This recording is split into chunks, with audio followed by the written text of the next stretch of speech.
जय हिंद दोस्तों।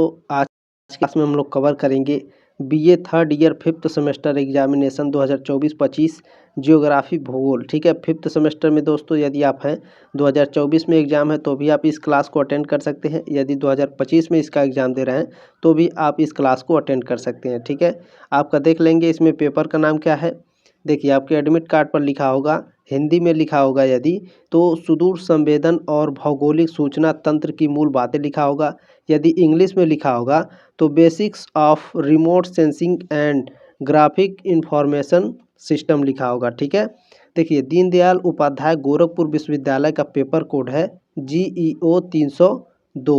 ठीक है, यदि आपके विश्वविद्यालय का जो भी पेपर कोड होगा तो आप लोग कमेंट बॉक्स में कमेंट करिएगा, मैं आपके कमेंट को पिन कर दूंगा ताकि और भी जो छात्र छात्राएं हैं सभी को आसानी से समझने में आसानी से समझा जा सके। ठीक है, तो कमेंट जरूर करिएगा आप लोग। इसमें 50 मोस्ट इंपॉर्टेंट MCQs हैं और वो भी नोट्स के साथ है, तो ध्यान से देखिएगा सभी नोट्स को। देखिए एक बात और, नोट्स को मत मिस करिएगा। ठीक है, ध्यान रखेंगे। यदि आप दोस्तों नोट्स को पाना चाहते हैं तो आप क्या करेंगे, टेलीग्राम ग्रुप का लिंक दिया गया है डिस्क्रिप्शन बॉक्स में। ठीक है, वहाँ से आप मैं PDF डाल देता हूँ तो आप टेलीग्राम ग्रुप में जा करके PDF डाउनलोड कर सकते हैं। ठीक है, वीडियो और PDF दोनों एक साथ होते हैं तो डाउनलोड कर लीजिएगा। इसमें आपको स्क्रीनशॉट लेने की ज़रूरत नहीं पड़ेगी। आप क्या कर सकते हैं, रिवीजन भी अच्छे से कर सकते हैं। ठीक है, तो PDF डाउनलोड करने के लिए टेलीग्राम ग्रुप जरूर ज्वाइन करिए। चलिए देखते हैं आपका पहला प्रश्न इसमें क्या पूछा है। देखिए पहला प्रश्न आपका पूछा है, पहला डिजिटल कैमरा किसके द्वारा खोजा गया था। बताइए, पहला डिजिटल कैमरा किसके द्वारा खोजा गया था। तो स्टीवन सेशन के द्वारा पहला डिजिटल कैमरा खोजा गया था। ठीक है, देखिए इसमें नोट्स में लिखा हूँ तो बहुत ध्यान से पढ़िएगा। देखिए पहला डिजिटल कैमरा 1975 में ईस्टमैन कोडक के इंजीनियर स्टीवन सेशन ने बनाया था। ठीक है, पढ़ने में थोड़ी कभी कभी हम लोगों से भी गलती होती है, थोड़ा मैनेज करिएगा। ठीक है, लेकिन मैं उसे सही फिर से दोबारा सही से पढ़ दूंगा। ठीक है, क्या है इसमें आपसे एग्जाम में पूछेगा। ठीक है, डिजिटल कैमरे की खोज कब हुई थी तो 1975 में। ठीक है, किसने किया था तो स्टीवन सेशन ने। ठीक है, याद रखेंगे, ईस्टमैन कोडक के इंजीनियर थे ये। ठीक है, याद रखिएगा, स्टीवन सेशन। चलिए अगला प्रश्न आपका देखते हैं। दूसरा नंबर क्या पूछा है, वीडियो संपादन में रेडरिंग क्या है। बताइए, वीडियो संपादन में रेडरिंग क्या होता है।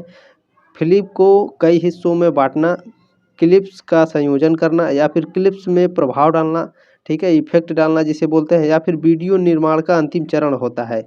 तो वीडियो संपादन में रेडरिंग जो होता है वीडियो निर्माण का अंतिम चरण होता है। ऑप्शन नंबर डी करेक्ट है आपका। ठीक है, तो रेडरिंग क्या होता है चलिए समझते हैं, नोट्स को ध्यान से पढ़िएगा। देखिए रेडरिंग के दौरान कंप्यूटर एक एकल अंतिम वीडियो फाइल बनाने के लिए रंग सुधार करता है। ठीक है, रेडरिंग के 3 प्राथमिक कार्य हैं। आपसे पूछेगा एग्जाम में जो रेडरिंग है उसके प्राथमिक कार्य कितने होते हैं तो 3 होते हैं। कौन कौन से होते हैं, पूर्वावलोकन, प्रॉक्सी और अंतिम आउटपुट।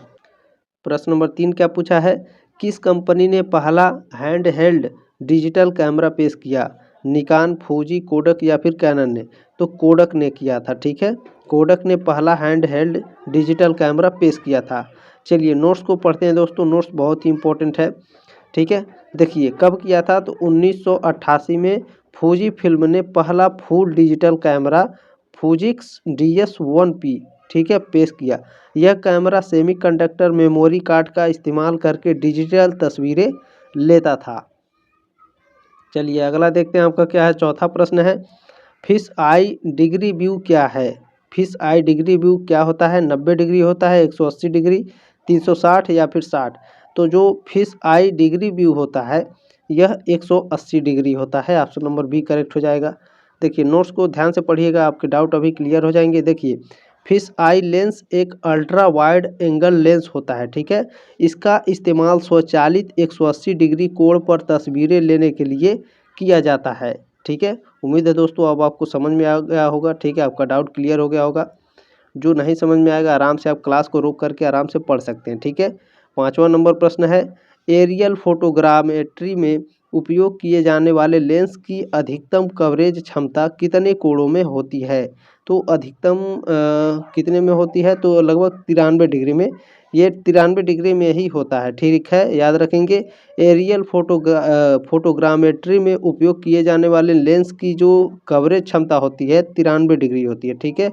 पाँचवें का ऑप्शन नंबर 1 करेक्ट है आपका। छठा प्रश्न क्या है आपका, निम्नलिखित में से कौन सा एरियल फोटोग्रामेट्री में प्रयुक्त शटर का प्रकार नहीं है, बताइए। लेंस के बीच का शटर, लोअर शटर, या फिर आदर्श शटर, या फिर फोकल प्लेन शटर। पूछा क्या है, एरियल फोटोग्रामेट्री में प्रयुक्त शटर का प्रकार नहीं है, तो यह आदर्श शटर है, ठीक है। छठे का ऑप्शन नंबर सी करेक्ट हो जाएगा आपका। सातवां प्रश्न क्या है, निम्नलिखित में से किस सर्वेक्षण पद्धति का अर्थ उच्च परिशुद्धता होता है, बताइए। तो यह एरियल फोटोग्रामेट्री का होता है, ठीक है। अभी मैंने ऊपर पढ़ाया आपको, ठीक है, ध्यान में रखिएगा। सर्वेक्षण पद्धति का अर्थ उच्च परिशुद्धता से होता है, किसका, एरियल फोटोग्रामेट्री का, ठीक है।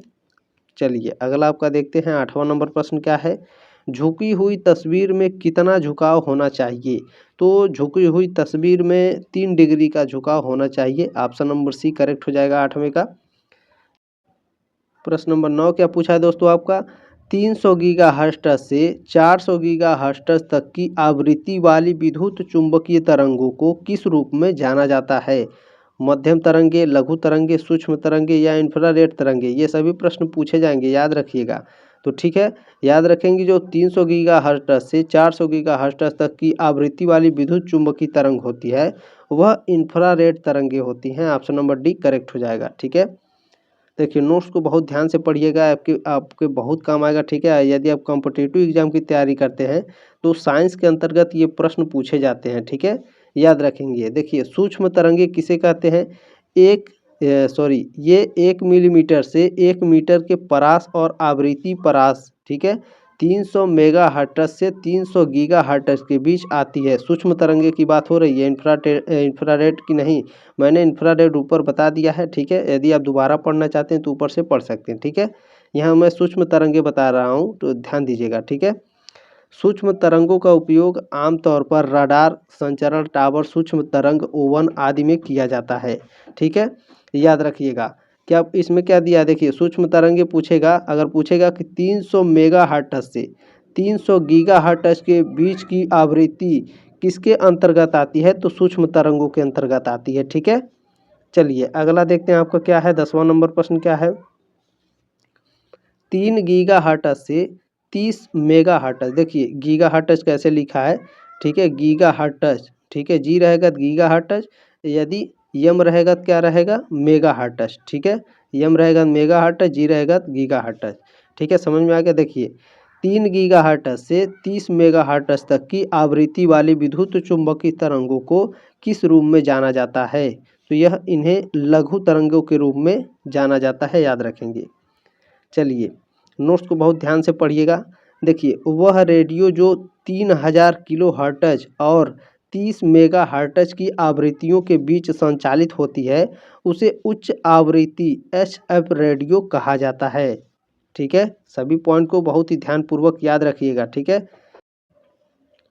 प्रश्न नंबर 11 क्या आपका पूछा है, कौन सी तरंग दैर्ध्य 850 nm यानी नैनोमीटर और 900 nm यानी 900 नैनोमीटर से होती है, जहां अच्छी संवेदनशीलता वाले रिसीवर उपलब्ध होते हैं। तो जहां अवरक्त प्रकाश होती है दोस्तों, वहां पर अच्छी संवेदनशीलता वाले रिसीवर उपलब्ध होते हैं। कहां से कहां तक, तो 850 नैनोमीटर से 900 नैनोमीटर जहां होती है वहां अच्छी संवेदनशीलता होती है, ठीक है। वहां कौन सा रिसीवर उपलब्ध होते हैं, तो अवरक्त प्रकाश की अवरक्त रिसीवर उपलब्ध होते हैं, इस पॉइंट को याद रखेंगे, ठीक है। चलिए आगे बढ़ते हैं, अगला देखते हैं आपका क्या पूछा है। 12वां नंबर क्या पूछा है, कौन सी किरणें दीवारों या अन्य वस्तुओं में प्रवेश नहीं कर सकती हैं और वे मजबूत प्रकाश स्रोतों से पतला होते हैं, बताइए कौन है, तो वह अवरक्त प्रकाश है, ठीक है। ध्यान रखिएगा अवरक्त प्रकाश क्या होते हैं, ये दीवार, ठीक है, या फिर अन्य वस्तुओं में प्रवेश नहीं कर पाते हैं, वे मजबूत प्रकाश स्रोतों से पतले होते हैं, अवरक्त प्रकाश, ठीक है। चलिए 13वां नंबर प्रश्न क्या है आपका, अनुप्रयोग के प्रकार के आधार पर निम्नलिखित में से कौन सा उपग्रहों की श्रेणियां हैं? बताइए। यहाँ 4 उपग्रह दिया है और पूछ रहा है कि उपग्रह की श्रेणियां कौन-कौन सी है। तो इसमें क्या भैया, तो संचार उपग्रह ये हमारा उपग्रह है, सुदूर संवेदन उपग्रह ये भी उपग्रह है, मौसम उपग्रह ये भी उपग्रह है, लेकिन ज्योतिष उपग्रह ये नहीं है। ठीक है, ज्योतिष ये पंडित जी बताते हैं। तो ये तीनों है हमारा, हम देख लेंगे हमारा कौन सा सही होगा। तो हमारा ए ऑप्शन सही है इसमें। ठीक है, फर्स्ट, सेकेंड और थर्ड हमारा केवल सही है। ठीक है, चलिए आगे बढ़ते हैं। 14 नंबर प्रश्न क्या पूछा है आपका, निम्नलिखित में से कौन सा उपग्रह संचार के लिए प्रयुक्त सिग्नल आवृत्ति का विशिष्ट बैंड है? बताइए। तो सी बैंड है, के यू बैंड है या फिर का बैंड है? इसमें से कौन सा सही होगा? तो ये तीनों होते हैं। ठीक है, ऑप्शन नंबर डी हमारा करेक्ट हो जाएगा, फर्स्ट, सेकेंड और थर्ड।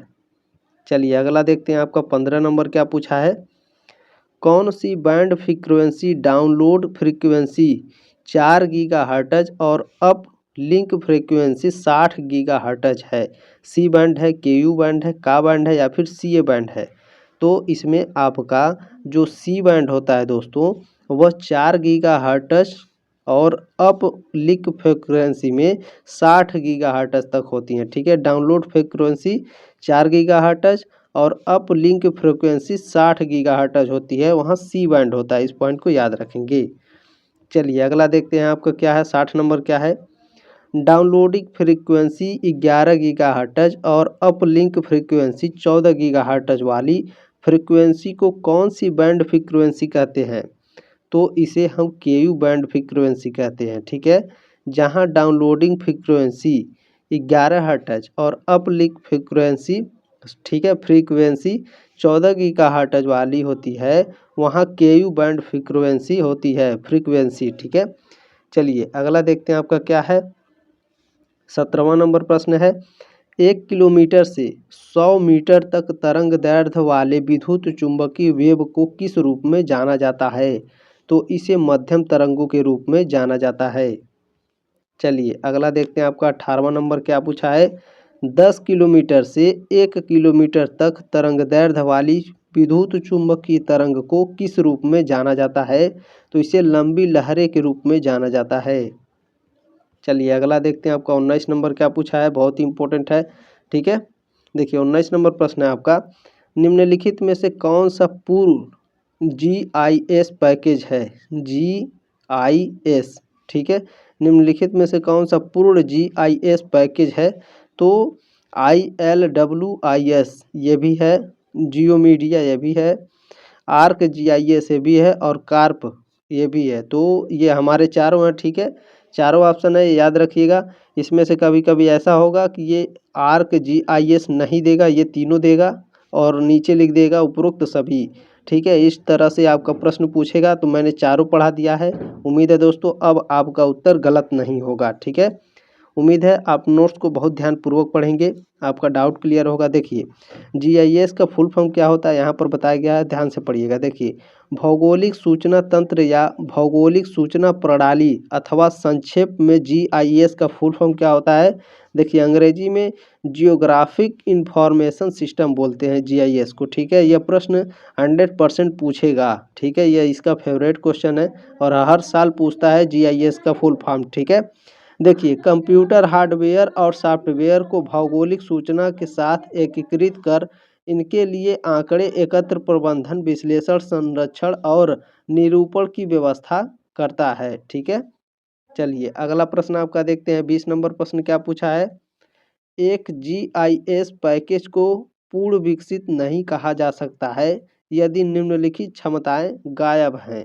तो डेटा कैप्चर और तैयारी, आधार सामग्री और भंडारण, डेटा विश्लेषण और स्थानिक डेटा की प्रस्तुति। यदि ये चारों गायब है भैया तो यह क्या होगा? तो GIS पैकेज पूर्ण नहीं होगा। ठीक है, चलिए अगला प्रश्न आपका देखते हैं। 21 नंबर क्या है, देखिए SDI का मतलब है, SDI का मतलब क्या होता है, इसका फुल फॉर्म पूछ रहा है। तो स्थानिक डेटा इंफ्रास्ट्रक्चर। ठीक है, SDI का फुल फॉर्म होता है। देखिए यहाँ पर भी पढ़ लीजिए आप, एसडीआई का मतलब है स्थानिक डेटा इंफ्रास्ट्रक्चर, इसे भू स्थानिक डेटा इंफ्रास्ट्रक्चर भी कहा जाता है। इस पॉइंट को याद रखिएगा, ठीक है। स्थानिक डेटा इंफ्रास्ट्रक्चर को भू स्थानिक डेटा इंफ्रास्ट्रक्चर भी कहा जाता है। चलिए 22 नंबर प्रश्न क्या है आपका, बीडीएमएस का मतलब है, बताइए बीडीएमएस का मतलब क्या है। तो डेटाबेस प्रबंध प्रणाली कहते हैं बीडीएमएस को, ठीक है। फुल फॉर्म है इसका, याद रखेंगे। चलिए नोट्स को बहुत ध्यानपूर्वक पढ़िएगा। बीडीएमएस का फुल फॉर्म है डेटाबेस मैनेजमेंट सिस्टम। यह एक सॉफ्टवेयर सिस्टम है। इसका इस्तेमाल डेटाबेस बनाने, उसे सुरक्षित रखने और उसका इस्तेमाल करने के लिए किया जाता है, ठीक है। देखिए बीडीएमएस के कुछ काम हैं, तो इन कामों को ध्यान से पढ़ लीजिएगा आप लोग, ठीक है।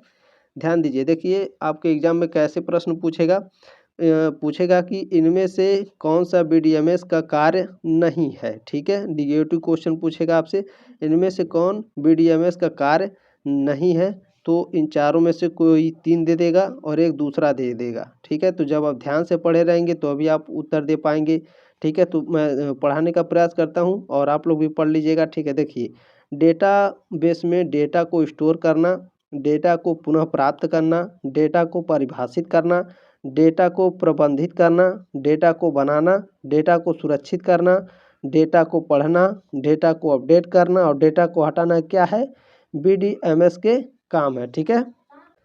चलिए इसमें आपका प्रश्न नंबर 23 देखते हैं। प्रश्न नंबर 23 क्या पूछा है, जीआईएस जियोग्राफिक इंफॉर्मेशन सिस्टम निम्नलिखित में से किस स्रोत से सूचना का उपयोग करता है। तो यह स्थानिक सूचना का उपयोग करता है, ठीक है। जीआईएस किस स्रोत का सूचना का उपयोग करता है, स्थानिक सूचना प्रणाली का, ठीक है। चलिए अगला देखते हैं आपका 24 नंबर क्या है, फोरट्रान का क्या अर्थ है, बताइए फोरट्रान का क्या अर्थ होता है। फार्मूला ट्रांसफर, सूत्र परिवर्तन, सूत्र अनुवाद या फिर प्रारूप परिवर्तन। तो फोरट्रान का अर्थ होता है सूत्र अनुवाद। ऑप्शन नंबर सी करेक्ट है आपका। अब ये फोरट्रान क्या होता है सर, तो चलिए इसे भी मैं आपको बता देता हूँ, ध्यान से पढ़िएगा आप लोग। देखिए फोरट्रान एक कंप्यूटर प्रोग्रामिंग भाषा है। इनका मतलब है फार्मूला ट्रांसलेशन। यह संख्यात्मक गणना और वैज्ञानिक कंप्यूटिंग के लिए बनाई गई थी, ठीक है। चलिए फोरट्रान को 1950 के दशक में आईबीएस में बनाया गया था। जॉन बैकस ने फोरट्रान का आविष्कार किया था, ठीक है। आपसे एग्जाम में पूछता है कि फोरट्रान का आविष्कार किसने किया था, तो जॉन बैकस ने, ठीक है। कब किया था भैया, तो 1950 में, ठीक है। चलिए अगला प्रश्न आपका देखते हैं क्या है, 25 नंबर प्रश्न है, किस प्रकार के मानचित्र प्रक्षेपण में पृथ्वी की पूरी सतह को जोनों में विभाजित किया जाता है, बताइए कौन है। तो यूटीएस, ठीक है। यूटीएस प्रक्षेपण में क्या होता है कि मानचित्र प्रक्षेपण में पूरी पृथ्वी, ठीक है, पृथ्वी की पूरी सतह को जोनों में विभाजित किया जाता है यूटीएस प्रक्षेपण के द्वारा। तो सर ये यूटीएस प्रक्षेपण क्या होता है, तो चलिए मैं इसे भी बता देता हूँ, ध्यान से देखिएगा। देखिए यूनिवर्सल ट्रांसवर्स मर्केटर, ठीक है। यूटीएस का फुल फॉर्म होता है यूटीएस, ठीक है। आपके एग्जाम में पूछता है यूटीएस का फुल फॉर्म बताइए, तो यूनिवर्सल ट्रांसवर्स मर्केटर, ठीक है। प्रक्षेपण एक प्लेन कोऑर्डिनेट ग्रिड सिस्टम है, ठीक है। ये क्या है यूटीएस, क्या भैया, यह एक प्रक्षेपण एक प्लेन कोऑर्डिनेट ग्रिड सिस्टम है। यह मानचित्र प्रक्षेपण पर आधारित है जिसका नाम ट्रांसवर्स मर्केटर है, ठीक है। देखिए इस पॉइंट को भी याद रखिएगा। यूटीएस प्रणाली में 60 जोन होते हैं। हर जोन की चौड़ाई 6 डिग्री देशांतर होती है। हर जोन का अपना केंद्रीय मध्यांक रेखा और 0.9996 का स्केल फैक्टर होता है। जोन 1N और 1S 180 डिग्री पश्चिम से शुरू होते हैं, इस पॉइंट को भी याद रखेंगे। दोस्तों जितने भी मैं नोट्स पढ़ा रहा हूँ ध्यान से नोट्स को पढ़ लीजिएगा, ठीक है। यदि आप नहीं पढ़ पाते हैं तो आप क्या करेंगे, टेलीग्राम ग्रुप का लिंक दिया गया है, टेलीग्राम ज्वाइन करिए।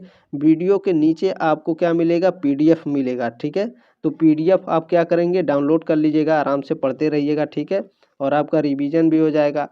देखिए निम्नलिखित में से कौन सा टोपोलॉजी त्रुटि नहीं दर्शाता है, तो इसमें जो चांदी के बहुभुज हैं यह क्या भैया टोपोलॉजी त्रुटि नहीं दर्शाता है, इस बात को याद रखेंगे। बाकी दर्शाते हैं, इस बात को याद रखेंगे। देखिए कंप्यूटर्स को आपस में जोड़ने एवं उसमें डाटा फ्लो की विधि को टोपोलॉजी कहते हैं। ठीक है, आपके एग्जाम में पूछता है कि टोपोलॉजी किसे कहते हैं, तो कंप्यूटर्स को आपस में जोड़ने एवं उसमें डाटा फ्लो करने की विधि को टोपोलॉजी कहते हैं।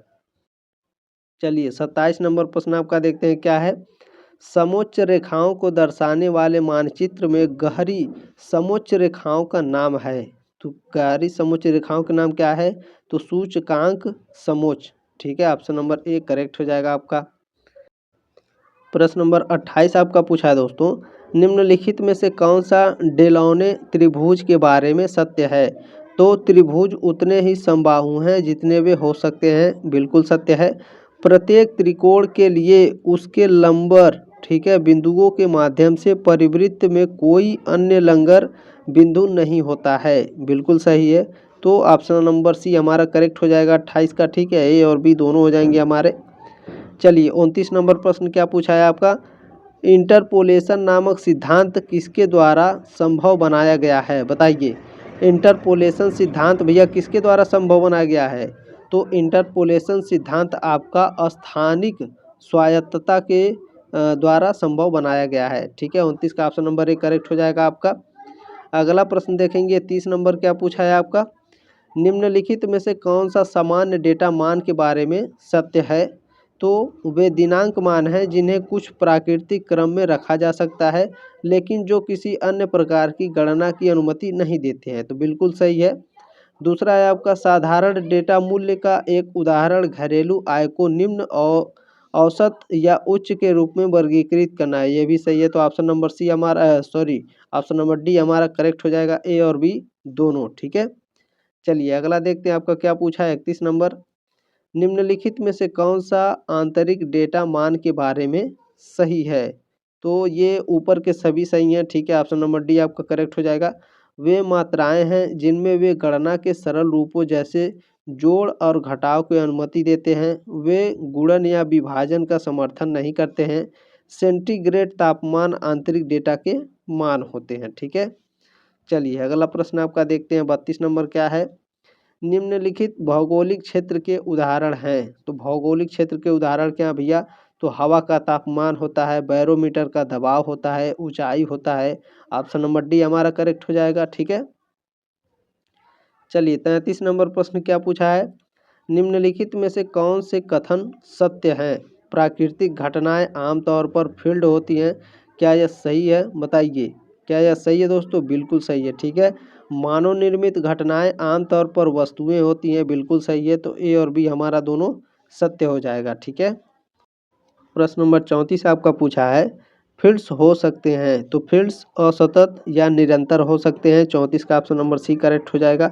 चलिए अब आपको बताते हैं असतत या निरंतर क्या होते हैं। ठीक है, फील्ड्स के अंतर्गत तो नोट्स को बहुत ध्यानपूर्वक देखिएगा। देखिए गणित और सांख्यिकी में एक मात्रात्मक चर निरंतर या असतत हो सकता है।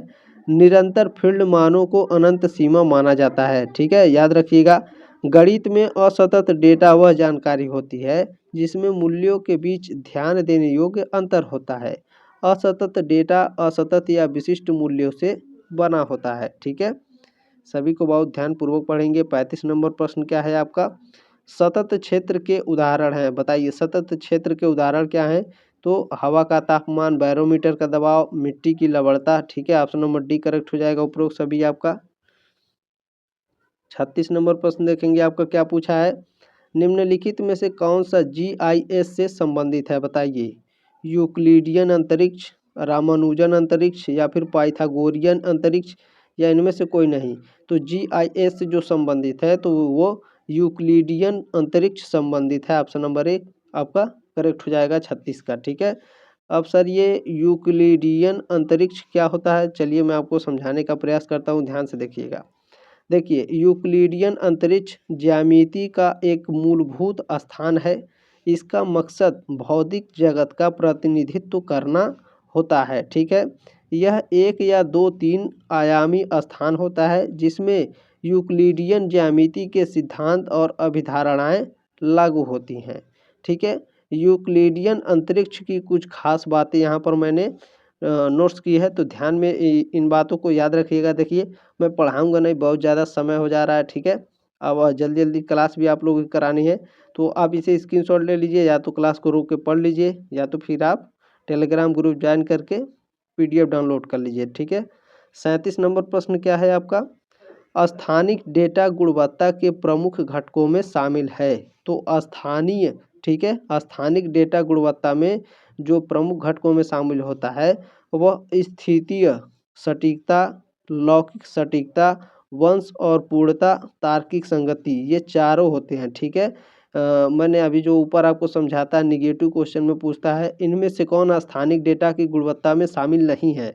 ठीक है, तो तीन में से इनमें से आपका 3 दे देगा और एक बाहर से कोई पूछ देगा, तो इसे आप ध्यान से पढ़े रहेंगे तभी आप उत्तर दे पाएंगे। ठीक है, तो ध्यान से पढ़ लीजिएगा। 38 नंबर प्रश्न देखेंगे क्या है, स्थानिक डेटाबेस के रूप में भी जाना जाता है। किसे जाना जाता है, जियो डेटाबेस को जाना जाता है, मोनो डेटाबेस को, समवर्ती डेटाबेस को, बताइए।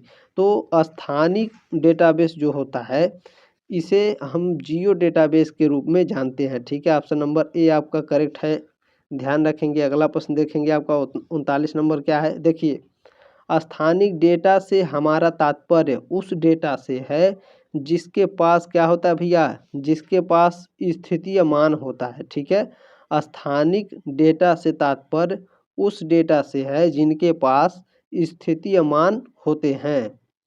चलिए अगला प्रश्न आपका देखते हैं, 40 नंबर क्या है, एक्सेल में विजार्ड फंक्शन आपको समर्थ बनाता है। ग्राफ रचना में समर्थ बनाता है, गणितीय और सांख्यिकी क्रियाओं को करने में समर्थ बनाता है, या फिर मानचित्र आलेखन में। तो जो एक्सेल में विजार्ड फंक्शन होता है दोस्तों, यह ग्राफ रचना में समर्थ बनाता है। ठीक है, ऑप्शन नंबर 1 करेक्ट हो जाएगा आपका। तो सर ये विजार्ड फंक्शन क्या होते हैं, चलिए अब आपको बताते हैं, ध्यान से देखिएगा। देखिए एक्सेल में विजार्ड फंक्शन के द्वारा चार्ट जिसमें दंड आरेख प्रमुखता से बनाए जाते हैं। ठीक है, इसके अलावा रेखा ग्राफ, आयात चित्रे आदि भी बनाए जाते हैं। सभी पॉइंट को याद रखिएगा। ठीक है, चलिए 41 नंबर प्रश्न क्या है आपका, राज्य के अंतर्गत जिलों का प्रदर्शन किस प्रकार के स्थानिक आंकड़ों द्वारा होगा। ठीक है, होगा तो बिंदु के द्वारा होगा। 41 का ऑप्शन नंबर हमारा एक करेक्ट है। अगला प्रश्न देखेंगे, प्रश्न नहीं है यहाँ पर, मैंने कुछ लिखा है, ध्यान से देखिए।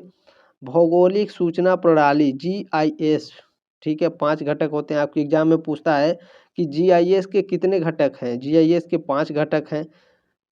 कौन कौन से घटक है भैया, तो हार्डवेयर, सॉफ्टवेयर, डेटा, लोग और तरीके, ये 5 है, ध्यान रखिएगा।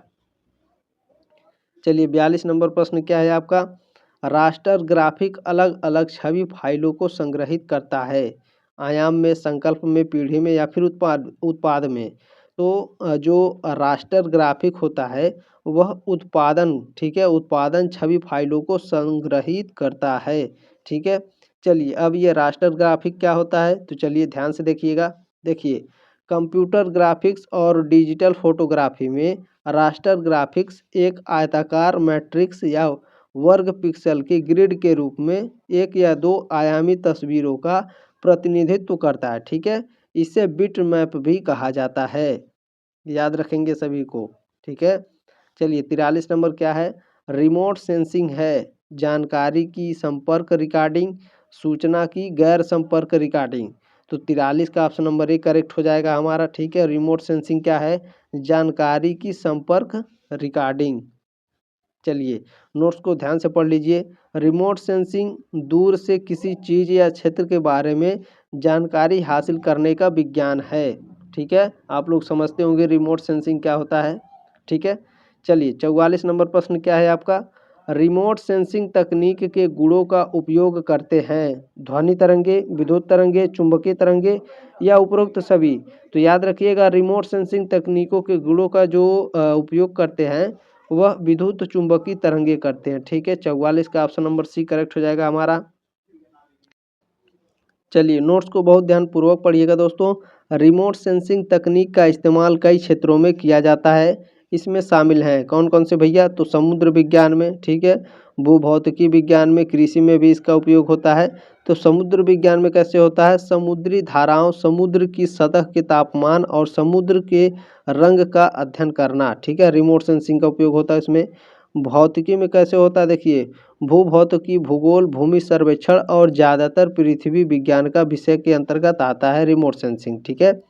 कृषि में कैसे यूज होता है, वनस्पति के परावर्तन गुणों का इस्तेमाल करना, उन्हें मापना और वनस्पति सूचकांकों के साथ फसल स्वास्थ्य का आकलन करना, ठीक है। चलिए 45 नंबर प्रश्न आपका क्या है, जीपीएस उपग्रह की सामान्य ऊंचाई लगभग होती है, यह 100% प्रश्न पूछेगा, याद रखेंगे, ठीक है। जीपीएस उपग्रह की सामान्य ऊंचाई कितनी होती है, तो 20,200 किलोमीटर, ठीक है। ऑप्शन नंबर बी आपका करेक्ट हो जाएगा 45 का। देखिए इसमें मैंने नोट्स लिखा है, बहुत ध्यानपूर्वक पढ़िएगा। जीपीएस उपग्रह मध्यम पृथ्वी की कक्षा MEO, ठीक है, MEO में उड़ान भरते हैं। ये उपग्रह पृथ्वी की सतह से लगभग 20,200 किलोमीटर की ऊंचाई पर होते हैं। ये उपग्रह 12 घंटे की अवधि के लिए वृत्ताकार कक्षा में गति करते हैं। इन सभी पॉइंट को याद रखिएगा, ठीक है, कॉम्पिटिटिव एग्जाम में भी आपके पूछता है इन सभी प्रश्नों को, तो ध्यान देंगे। विद्युत चुंबकीय तरंग द्वारा ले जाने वाली ऊर्जा समानुपाती होती है, किसके समानुपाती होती है भैया, तो यह लहरों की ऊंचाई के वर्ग के समानुपाती होती है। चलिए 47 नंबर प्रश्न क्या है आपका, रिमोट सेंसिंग के मामले में निम्नलिखित में से कौन सी तरंग कार्यरत नहीं है, बताइए। तो एक्सरे क्या भैया, ये रिमोट सेंसिंग के मामले में काम नहीं करता है, ठीक है। बाकी थर्मल IR, दर्शनीय किरण और रेडियो तरंग, ये क्या है, रिमोट सेंसिंग के मामले में कार्यरत है, एक्सरे नहीं है। चलिए 48 नंबर आपका क्या है, 48 नंबर प्रश्न है, भूस्थैतिक उपग्रह और पृथ्वी के बीच ऊंचाई की दूरी है, बताइए। यानी जो हमारा भूमि है, ठीक है, पृथ्वी है, और ऊपर में जो उपग्रह है, ठीक है, जो हम लोग रात में देखते हैं, कहते हैं कि तारा टूट के जा रहा है, वो तारा नहीं होता है, वो उपग्रह होता है, ठीक है, याद रखेंगे। तो यह 36, ठीक है, 36,000 किलोमीटर की ऊंचाई पर होते हैं, याद रखिएगा। नोट्स को बहुत ध्यानपूर्वक पढ़िएगा, अभी अब मैं आपके डाउट क्लियर कर रहा हूँ इसमें। देखिए 35,800 होता है, ठीक है, लेकिन आपके ऑप्शन में क्या दिया है, 36 दिया है, तो हम 36 लगा सकते हैं, 36,000, ठीक है। हालांकि 35,800 देगा, तो मैंने दोनों आपको बता दिया, अब आपका उत्तर गलत नहीं होगा, आपसे बहुत उम्मीद है, ठीक है। चाहे 35,800 देगा, चाहे 36,000 देगा, दोनों में से कोई एक देगा, दोनों में से कोई एक हम लगाएंगे, ठीक है, याद रखिएगा। यदि दोनों दे देगा सर तो क्या करेंगे, अगर दोनों दे देगा तो हम 35,800 लगाएंगे, ठीक है, याद रखिएगा। चलिए नोट्स को बहुत ध्यानपूर्वक पढ़िए। एक भू स्थिर उपग्रह एक पृथ्वी की परिक्रमा करने वाला उपग्रह है, ठीक है, जो भूमध्य रेखा के सीधे ऊपर लगभग 35,800 किलोमीटर, यानी देखिए कभी कभी क्या होता है, किलोमीटर ना दे करके मील में देता है, तो मील में भी मैंने यहाँ पर टाइप किया, ठीक है। तो मील में याद रखिएगा 22,300 मील, ठीक है, की ऊंचाई पर स्थित होता है, जो पृथ्वी के घूर्णन पश्चिम से पूर्व की दिशा में घूर्णन करता है, ठीक है। आपके एग्जाम में पूछता है कि जो उपग्रह होते हैं वो किस दिशा में घूर्णन करते हैं, तो किस दिशा में करते हैं भैया, तो यह पश्चिम से पूरब की दिशा में घूर्णन करते हैं, ठीक है, याद रखिएगा, बहुत ही इंपॉर्टेंट प्रश्न है।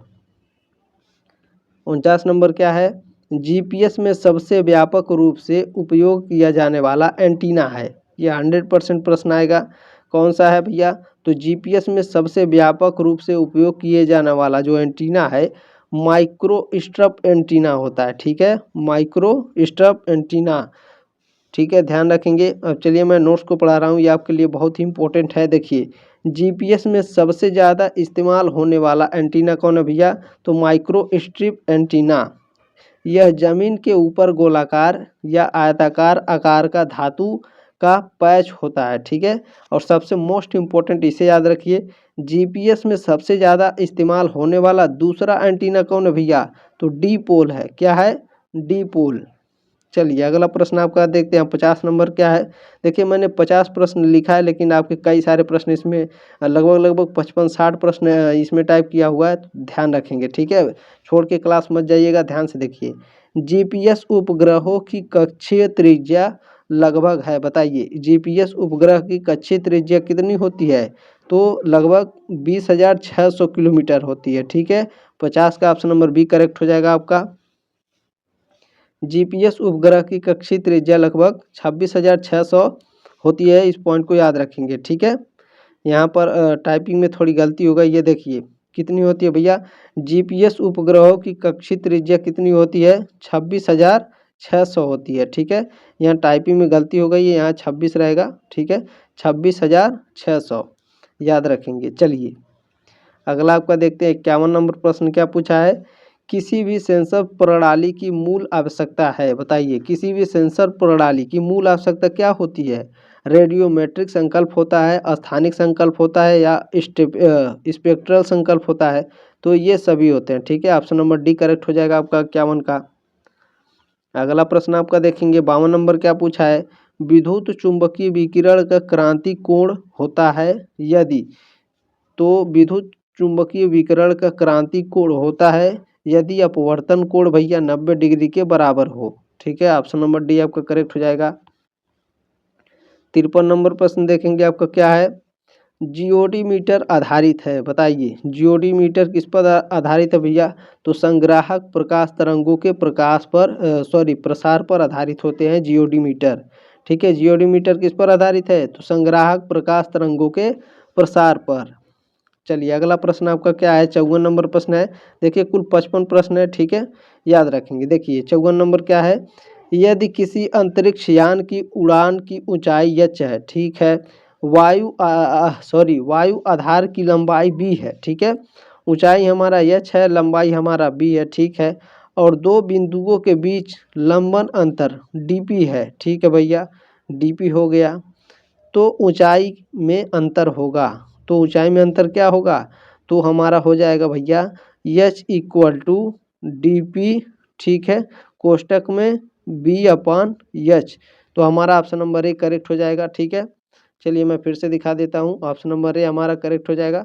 तो h इक्वल टू, ठीक है मैं यहाँ लिख दे रहा हूँ। ठीक है, कभी कभी क्या होता है हिंदी में नहीं देता, इंग्लिश में दे देगा, तो याद रखिएगा डी पी कोष्टक में क्या भैया b है, अपान क्या है h है। ठीक है, याद रखिएगा। चलिए बहुत ही इंपॉर्टेंट प्रश्न है, अगला देखते हैं आपका क्या है 55 नंबर। निम्नलिखित में से कौन सा आवृत्ति क्षेत्र सूर्य के विकिरण का एक हिस्सा है?